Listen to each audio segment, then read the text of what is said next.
My family left me sitting alone on my birthday while they partied at my brother's BBQ, so I took my revenge by ending 6 years of financial support. I grip my water glass tighter, knuckles whitening as Marissa's words hang in the air between us. So, next week I'll be moving into your place, she says with a casual smile, as if announcing she's switching to almond milk or taking up jogging. Just until I figure things out. The champagne pops open beside me, my father beaming as he pours the bubbling liquid into crystal flutes I've never seen before. My mother's china, the set she saves for Thanksgiving and Christmas, gleams under the chandelier light. The table arrangement should have been my first clue. Something was happening. Marissa seated at the head of the table, the formal settings, the champagne chilling. This isn't Sunday dinner, it's an ambush. I've already started packing, Marissa continues, accepting a flute from Dad with a gracious nod.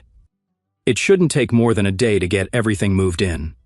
My parents exchange pleased glances across the table, nodding along as if this is the most reasonable plan in the world, as if my consent is merely a formality, already given. To new beginnings, my father says, raising his glass. Everyone lifts theirs in response, everyone except me. The garage boxes make sense now. 3 days ago, I'd found them stacked against the wall, oversized plastic tubs labeled Marissa's winter clothes and Marissa's books. When I texted her about them, she'd brushed it off. Just temporary storage, she said. Just until I find more space in my apartment. I should have known. Just like I should have known what it meant when I confronted my parents about paying Marissa's rent for the 3rd time this year. She's going through a rough patch, Mom had said, waving away my concerns. That's what family does. We help each other. I hear my mother's voice from last week. The phone call I wasn't supposed to overhear while waiting in her kitchen. Eden is so lonely in that big house, she'd told Aunt Sarah. She needs her sister's company. It's perfect timing, really. Perfect timing. As if my life exists solely to accommodate Marissa's latest crisis. I set my water glass down carefully, reaching for my purse on the floor beside me. The trembling in my hands has nothing to do with nervousness and everything to do with fury. Why do you look so serious? Marissa laughs, her eyes darting briefly to our parents. This is good news for both of us. You get company and I get to save on rent for a while. My fingers close around the manila envelope I'd brought, the one I'd almost left in the car, thinking tonight wasn't the right time. But there is no right time with my family. There is only their time, their plans, their expectations. The tremor in my hands steadies as I place the envelope on the table. Actually, I say, my voice calmer than I feel. I have news too. My parents' expressions shift instantly. My mother's smile falters, eyes narrowing slightly. My father lowers his champagne glass, forehead creasing with concern. The change is subtle but unmistakable, the united front forming against the daughter who isn't following the script. What kind of news? My mother's tone carries a warning. Don't ruin this. Don't be difficult. I feel the weight of the familiar labels hovering in the air. Selfish, difficult, uncaring. The stakes of defiance are clear, disagree, and become the family villain. Again. Looking at their expectant faces, I realize this pattern has defined my entire life. Marissa takes. I give. My parents enforce the transaction. The roles never change. The lines never shift. Until now. I place the manila envelope in the center of the table, my fingers lingering on the edge. The room falls silent, my family's anticipation hanging heavy in the air. What's that? My mother's voice carries a hint of irritation, as if my interruption is derailing an already settled plan. This, I say, carefully withdrawing the papers inside, is the sale agreement for my house. I sold it last week. I have 30 days left before I move. The silence that follows is absolute. Marissa's champagne glass slips from her fingers, shattering against the hardwood floor. No one moves to clean it up. My father's mouth opens and closes like a fish suddenly finding itself on dry land. You what? Marissa finally whispers. I flip through my phone, pulling up the Pinterest board I discovered this morning.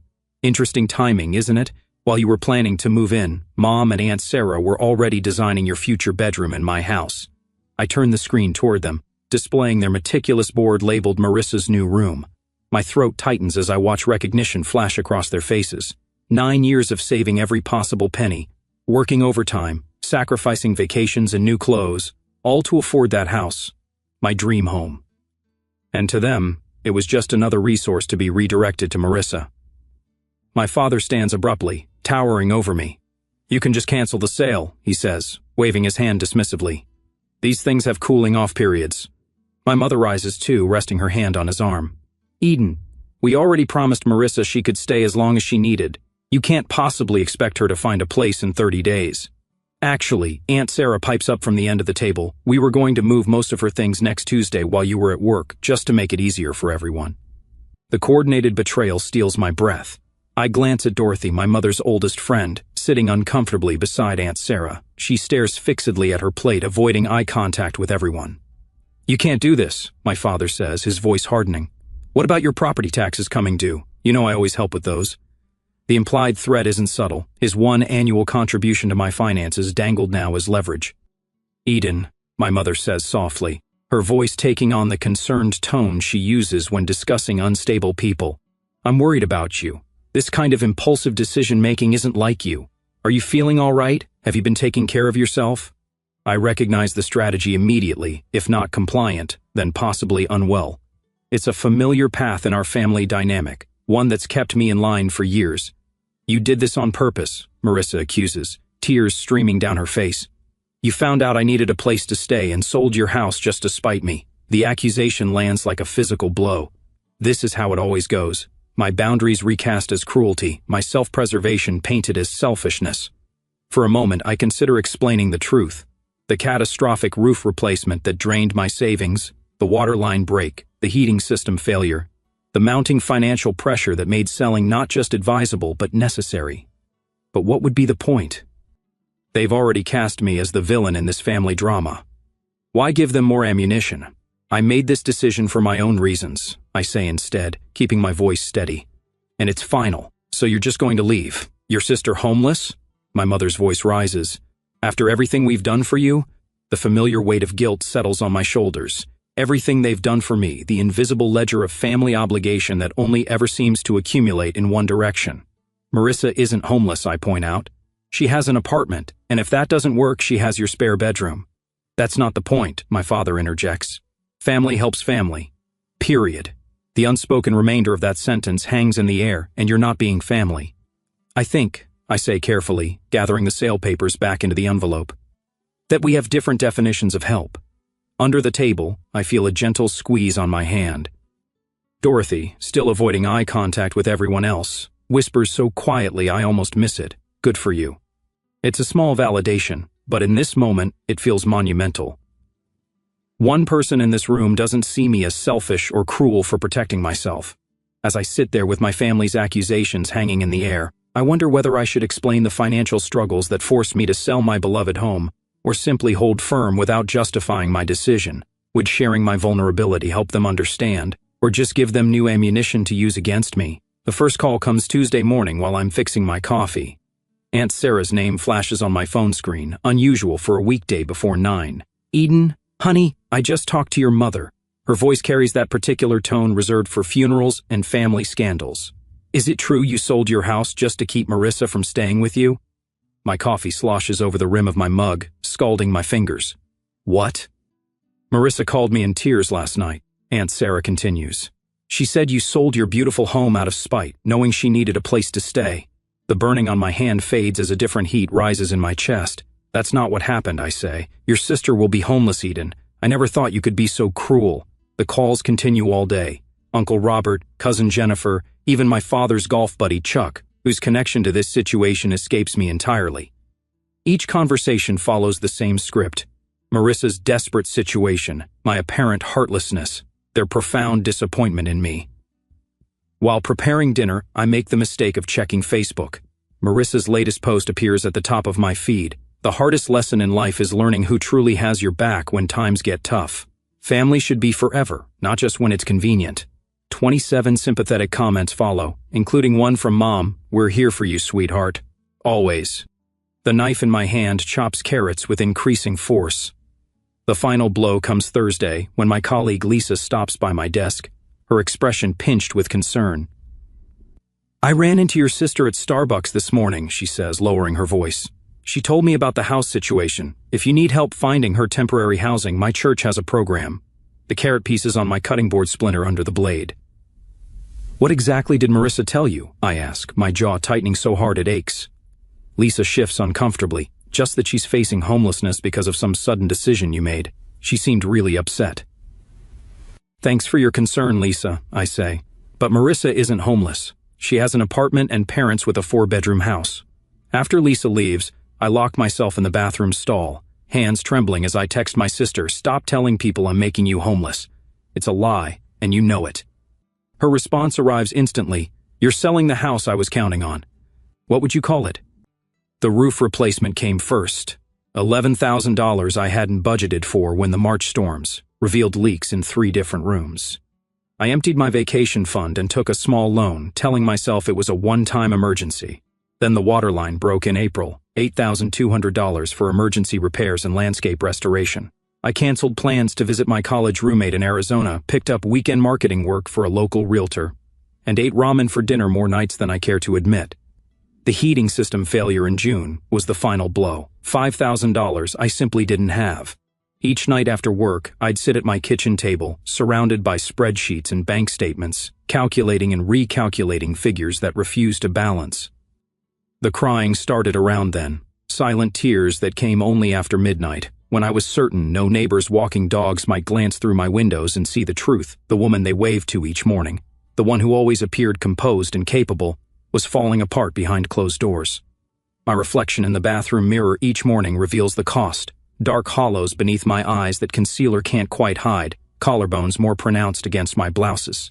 When my pants began slipping at the waist, I punched new holes in my belt rather than buy smaller sizes. Temporary situation, temporary solution. While maintaining this facade, I pack my home each evening. 9 years of memories sorted into keep, donate, and trash. Books that once lined entire walls now fill boxes stacked in corners. The wedding photos of friends, the graduation pictures of cousins, the vacation snapshots, all bubble-wrapped and nestled in containers labeled with blue marker. Through it all, I document everything: bank statements in chronological order, house repair invoices filed by date and category, text messages screenshot and saved, a fortress of paper proof against the siege of family fiction. While packing my office bookshelf, I find a framed photo I'd almost forgotten. Me, standing on the front porch of this house the day I signed the mortgage papers, keys clutched in my hand, smile threatening to split my face. The realtor had taken it as a surprise, catching the exact moment I realized I'd actually done it, purchased a home entirely on my own. I traced the frame's edge, remembering that feeling, pride without a hint of apology, accomplishment without anyone else's approval attached. I place it carefully atop the nearest keep box, this tangible reminder of what I built and what no one can diminish. The doorbell rings Saturday afternoon while I'm wrapping dishes in newspaper. Through the front window, I spot my parents' Buick in the driveway, Marissa's red compact behind it. No warning text, no courtesy call. I consider not answering, but the knocking grows more insistent. When I open the door, they file in like funeral directors, solemn, judgmental, prepared to manage a difficult situation. Mom spots the boxes immediately. "You're really going through with this madness." I fold the newspaper around another plate, securing it with tape. "The closing is in 3 weeks. Your sister needs you." Mom's voice rises slightly. "You've always been selfish, but this is beyond understanding. Your sister needs you." The plate in my hands remains steady, though something shifts inside me. I've spent my entire life being told what Marissa needs. The words emerge calmer than I feel. Did anyone ever ask what I need? Dad clears his throat. "Eden, be reasonable. I need financial stability. I need to sleep at night without panic attacks about bills. I need to not drain my retirement fund for house repairs I can't afford." I continue wrapping dishes methodically. Unlike past confrontations, I don't stop what I'm doing to give them my full attention. I don't offer beverages or comfortable seats. I continue my work while they stand awkwardly in my half-packed kitchen. "We're your family," Mom says, her voice wavering between anger and disbelief. "Yes, you are. And I've never once asked you for money. Not for college, not for my first apartment, not for this house, and not for the repairs that drained my savings." For once, they have no immediate response. Marissa stares at the floor, unable to meet my eyes. Dad examines the ceiling as if architectural features have suddenly become fascinating. I realize with startling clarity that I no longer need their approval or understanding. The constant ache for validation I've carried since childhood has quieted, replaced by something sturdier. When I stand to reach for another stack of plates, I notice my posture has changed. Shoulders back, spine straight, eyes level with theirs instead of downcast as usual. The physical manifestation of an internal shift. Dorothy arrives that evening with Thai food and 2 bottles of wine. She helps me pack photo albums while sharing stories of her own sister, the one who didn't speak to her for 3 years. after Dorothy refused to co-sign a loan. Family patterns are the hardest to break, she says, carefully wrapping a crystal vase my grandmother left me. But sometimes breaking them is the only way forward. Monday brings an unexpected text from my colleague Thomas. Need help moving? Got a truck and strong back. Family often sees us least clearly. Just say when. That afternoon, Barbara, my financial advisor, emails confirmation of my townhouse application approval. Based on your financials, this move reduces your housing costs by 42%. The right decision for your long-term security. Call if you need anything else. The contrast strikes me as I review these messages over dinner. These people ask what I need rather than telling me what to give. They offer specific help instead of vague demands. That night, I spread my financial documents across the dining room table. Bank statements, repair invoices, property tax assessments, retirement account withdrawals. Everything meticulously organized. The complete picture of my financial reality.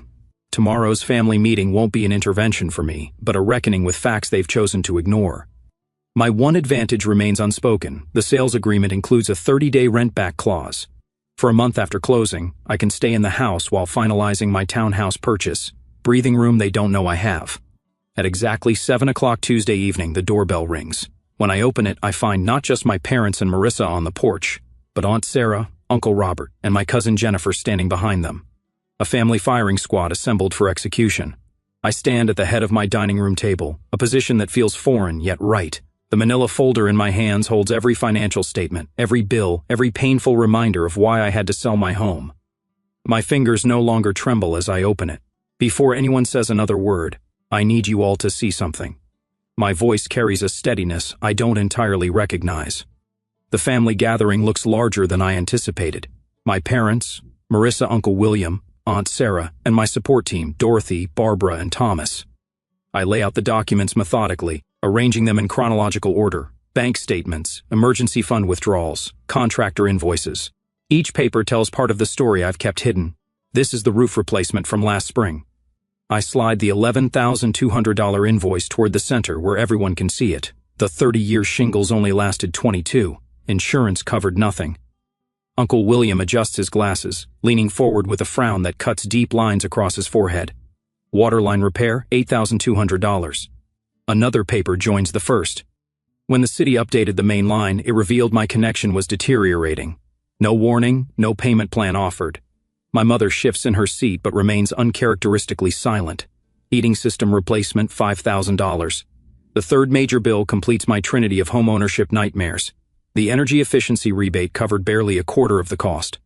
I maintain direct eye contact as I speak, something I rarely managed in family confrontations before. Barbara nods almost imperceptibly from her seat near the window, encouraging me to continue. My emergency fund is gone. I place my bank statement on top, the balance painfully clear. My financial advisor recommended selling while the market is still hot rather than risking a forced sale later when I might be underwater. Marissa's chair scrapes against the hardwood as she stands abruptly. This is creative accounting, Eden. You've always been good with numbers when it suits you. Her voice carries the familiar accusatory edge. You're just trying to avoid your family responsibilities. Uncle William, whose judgment I've feared since childhood, surprises me by turning toward my sister. Marissa, what's your current employment situation? Last I heard, you were between jobs. The unexpected redirection leaves Marissa fumbling. I'm exploring opportunities. The job market is complicated right now. My mother jumps in. William, this isn't about employment. Family duty exists regardless of finances. Eden has always had that beautiful house with all that extra space. Speaking of space, Aunt Sarah interjects, her reading glasses perched on her nose as she examines my heating bill. Why can't Marissa stay with you and Roger? You have that guest room you just redecorated. The conversation shifts like a current, pulling away from me and swirling around the room as family members begin questioning the arrangement I've endured my entire adult life. Dorothy clears her throat. I've known this family for 20 years. Eden bought her house without any family financial support. Meanwhile, I've watched Marissa receive help with rent, car payments, and credit card bills repeatedly. Her voice carries the weight of long observation. The pattern has been clear to everyone except those closest to it.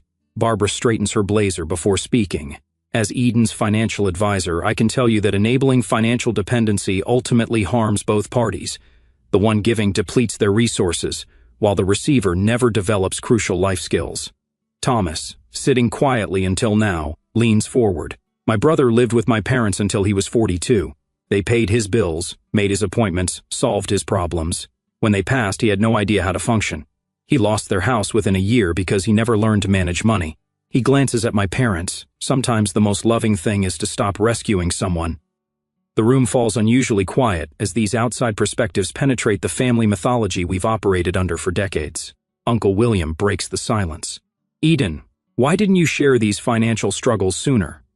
I hesitate, the question catching me off guard. Should I maintain the privacy and independence that had served as my armor for years? Or would opening up to select family members create the support system I never thought possible? Before I can answer, my father shifts in his chair, eyes fixed on the hardwood floor. It's the first time I can remember him sitting through a family discussion without dominating it. My mother's rigid posture gradually softens, her hands now resting open on the table instead of clenched in her lap. Marissa stands suddenly, grabbing her purse. This is ridiculous. You're all acting like I'm some kind of parasite. Eden has always been the golden child with her perfect house and perfect job, while everyone ignores how hard things have been for me. When no one jumps to her defense, she storms toward the door.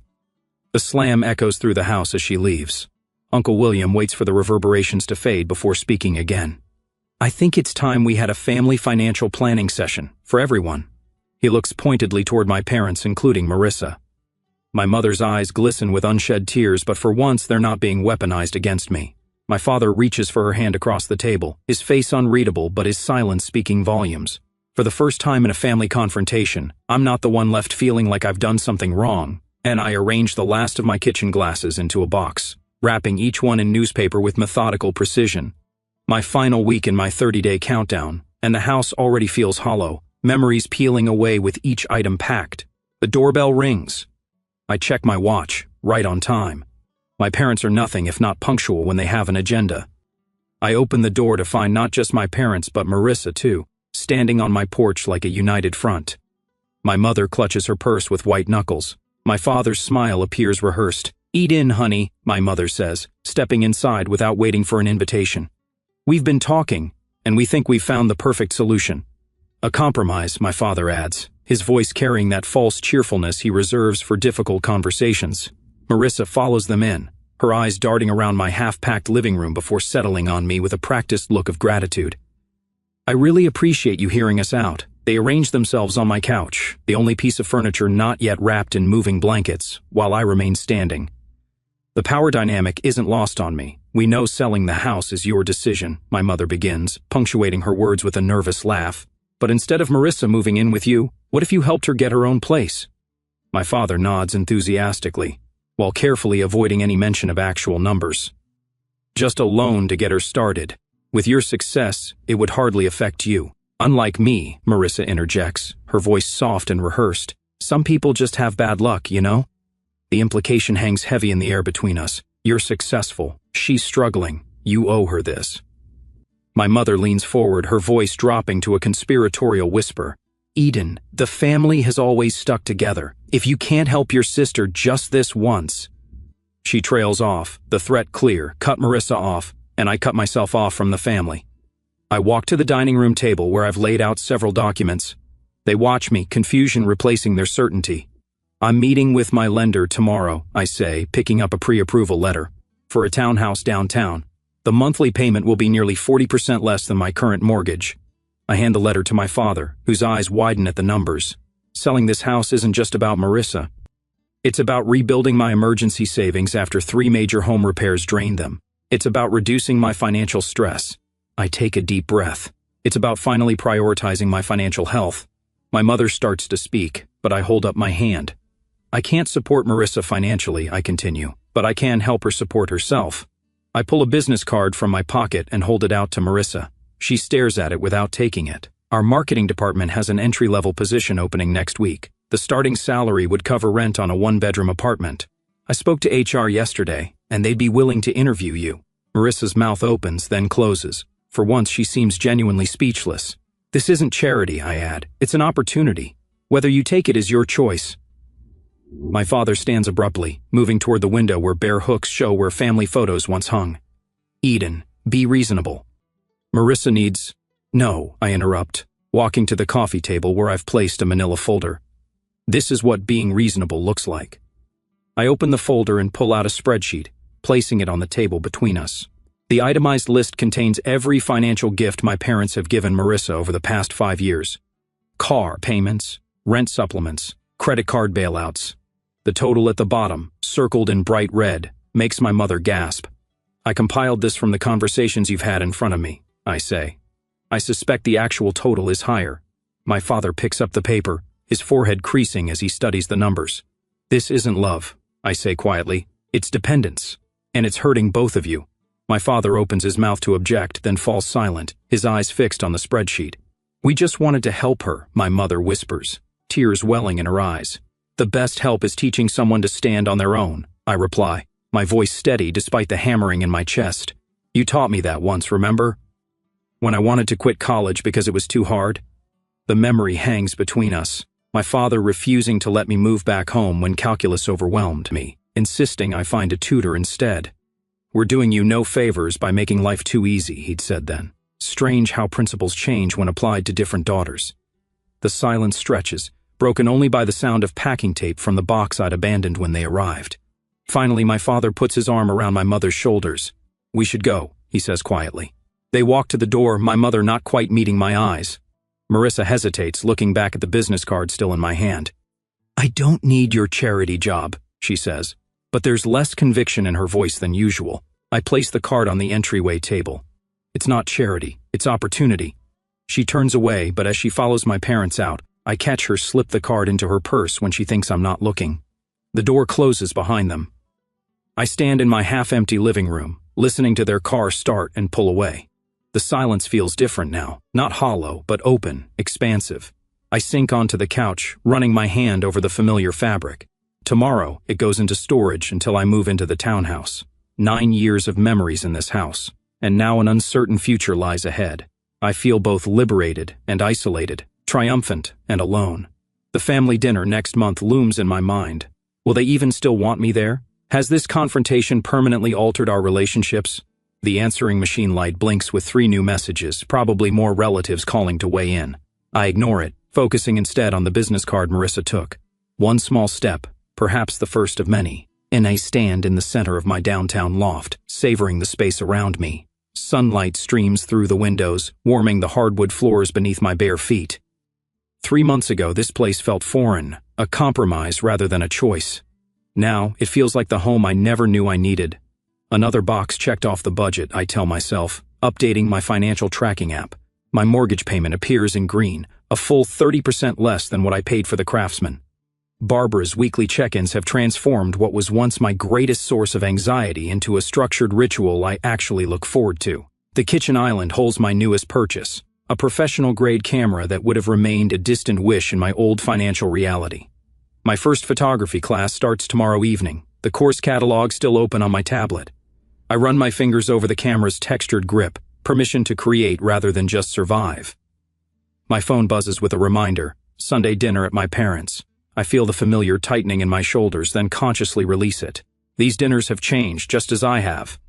Later, I step through my parents' front door, carrying a bottle of wine rather than my usual tension headache. Dad greets me with a hug that feels genuine, instead of perfunctory.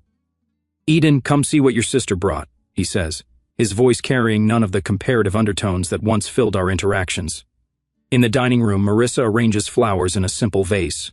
She looks up, her smile reaching her eyes. They gave me my first business cards today, she says, pulling one from her pocket. Assistant marketing coordinator. Sounds fancy for someone who mostly makes coffee runs, but I'm learning so much. She hands me the card proudly, without the defensive edge that once colored her accomplishments. My mother appears in the doorway, carrying a casserole that isn't placed strategically closer to Marissa's place setting. Tell us more about the social media campaign you mentioned last week, Mom says, looking directly at Marissa. Then she turns to me. And Eden, how was your photography class? I blink, still adjusting to the novelty of balanced attention. As we eat, I notice my father asking thoughtful questions of both daughters, not just fawning over Marissa's every word. 1 week later, laughter fills my loft as Dorothy raises her glass. To homes that shelter us and boundaries that protect us, she toasts. Around my coffee table sit Thomas, Barbara, Uncle William, and me. my chosen family, alongside the blood relative who surprised me most. Dorothy presents me with a frame containing 2 photos, me signing my original mortgage papers 9 years ago, and me holding the keys to this townhouse. 2 brave beginnings, she says softly. 2 very different women, I add, recognizing how much I've changed. The following weekend finds Marissa and me at my kitchen table, surrounded by spreadsheets and calculator apps. So if I put away 15% of each paycheck, I could have first and last month's rent by January, she says, chewing her lip as she runs the numbers again. Our parents sit on my sofa, watching this scene with a mix of pride and regret. We should have done this years ago, Mom admits quietly. We thought we were helping, but we were hurting both of you in different ways. Dad nods, his eyes revealing the difficult journey of unlearning decades of enabling behavior. As I watch Marissa calculate her budget with determination I'd never seen before, I wonder about the fine line between helping and enabling those we love. Is it ever possible to find the perfect balance between supporting family and maintaining healthy boundaries? Or must we sometimes allow others to struggle so they can truly grow?